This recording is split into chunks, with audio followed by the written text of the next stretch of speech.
धुरंधर 1 भी बहुत super hit थी, पर 2 में जिसको भी रोल मिला होगा वो पहले ही एक्साइटेड होगा, क्योंकि पता ही था कि ये सुपर डुपर हिट जाने वाली है। जब आपको रोल कैसे मिला, आपको ऑडिशन देने पड़े, कैसे हुआ, ये मुझे सब बताइए आप। बिल्कुल, जो ये कास्टिंग प्रोसेस होता है, like it's a very long process. इसमें साल या 2 साल लग जाते हैं अगर कोई इतना बड़ा प्रोजेक्ट होता है जैसे धुरंधर 2। तो हमें बहुत सारे मतलब राउंड्स को क्लियर करना होता है, बहुत सारे लेवल्स क्रॉस करने होते हैं। सबसे पहले हमारा प्रोफाइल जाता है, फिर इंट्रोडक्शन राउंड होता है। तो उसके बाद अगर उनको लगता है कि हम इस करैक्टर में सूट कर रहे हैं, एज क्राइटेरिया और हमारा पहले का परफॉर्मेंस अगर वो चेक करते हैं, तो उसके बाद में हमारे पास आती है स्क्रिप्ट। तो वो हमारा सबसे ज़्यादा चैलेंजिंग रहता है कि हम उस स्क्रिप्ट पे ऑनलाइन ऑडिशन बनाकर भेजते हैं। सेम स्क्रिप्ट पे आप ऑनलाइन ऑडिशन बना के भेजते हो या फिर कोई भी स्क्रिप्ट है? समटाइम्स इट हैपन कि वो हमें सेम डायलॉग्स वाली स्क्रिप्ट देते हैं, अदरवाइज स्क्रिप्ट का मूड सेम होता है, बट रिटर्न डायलॉग्स सेम नहीं होते हैं। ओके।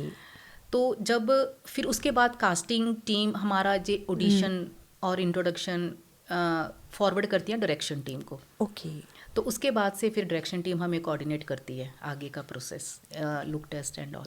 ओह, मतलब काफ़ी लंबा प्रोसेस रहता है ना। आपने एक एज फैक्टर के बाद एक्टिंग शुरू की है ना, और आज आप इतनी बड़ी फिल्म में, इतनी एक नहीं बहुत ही फिल्मों में, इवन के पंजाबी फिल्मों में आपने बहुत सारियों में काम किया, और सबसे बड़ी बात अपने साउथ में भी जाकर काम किया। सबसे ज़्यादा मज़ा आपको आज तक किस फिल्मों में जाकर के काम करने का आया?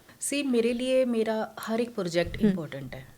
मैं ये नहीं मानती कि ये बॉलीवुड से है या बॉलीवुड से है या साउथ का है। Being an actor I respect each and every industry. तो जो मुझे सबसे ज़्यादा, अगर like if you ask me personally, मेरा एक प्रोजेक्ट है द इमेजिनरी रेन। ओके।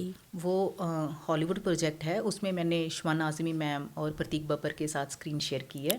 उसके डायरेक्टर हैं विकास खन्ना सर फ्रॉम USA। तो वो कुछ मेरे लिए स्पेशल है अभी तक का, सबसे बेस्ट लगता है आपको। यस।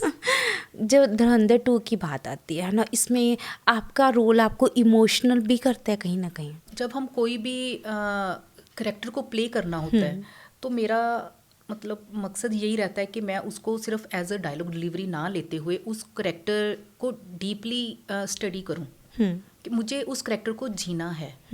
तो मैं पहले तो देखती हूँ कि उस करेक्टर का अपने को आर्टिस्ट के साथ क्या रिलेशन है। तो उससे फिर मुझे इजी हो जाता है कि मैं इस करेक्टर को इस तरीके से करूँगी। आपने आर माधवन जी की वाइफ का रोल किया है ना, वो बहुत ही उम्दा कलाकार हैं, तो कैसा रहा उनके साथ काम करना? क्या उनके साथ बिहाइंड द सीन भी आपकी बात हुई या फिर मुलाकात हुई? कैसा रहा वो सब कुछ? यस, उनके साथ काम करना is totally incredible experience for me. I must say कि like it's a big honour for me to share the screen with R Madhavan. तो उनके साथ मेरी केमिस्ट्री अच्छी गई। ऑब्वियसली जो ऑडियंस कह रही हैं उनको काम अच्छा लगा, नो डाउट। इसमें इतनी डायलॉग्स नहीं थे, बट हमारा जो इमोशन था, एक बॉन्डिंग थी, वो ऑडियंस ने नोटिस कहीं ना कहीं तो किया ही है। क्योंकि कभी कभी डायलॉग्स मुझे लगता है कभी एक्टिंग का हिस्सा होते ही नहीं है। आपका कैरेक्टर, आपके इमोशंस, आपके एक्सप्रेशन मेन मैटर करते हैं। एग्जैक्टली, आपने ये बिल्कुल सही कहा। क्योंकि कुछ ना करना कुछ करने से ज़्यादा मुश्किल होता है। मैंने एक अपने यंग डायरेक्टर के साथ भी काम किया है, तब भी उन्होंने मुझे यही बोला था कि मैम जितना आप बोलेंगे उतना मैं कम सुनूंगी, और जितना आप कम बोलेंगे उतना एक डायरेक्टर ज़्यादा सुनता है, क्योंकि एक्सप्रेशन से खेलना मेन चीज़ होती है। एग्जैक्टली, आपकी केमिस्ट्री आपके को आर्टिस्ट के साथ आप कैसे रिलेशन बिल्डअप करते हो, और उस चीज़ को बिना बोले आप ऑडियंस तक कैसे पहुंचाते हो, दैट इज़ वेरी इंपॉर्टेंट।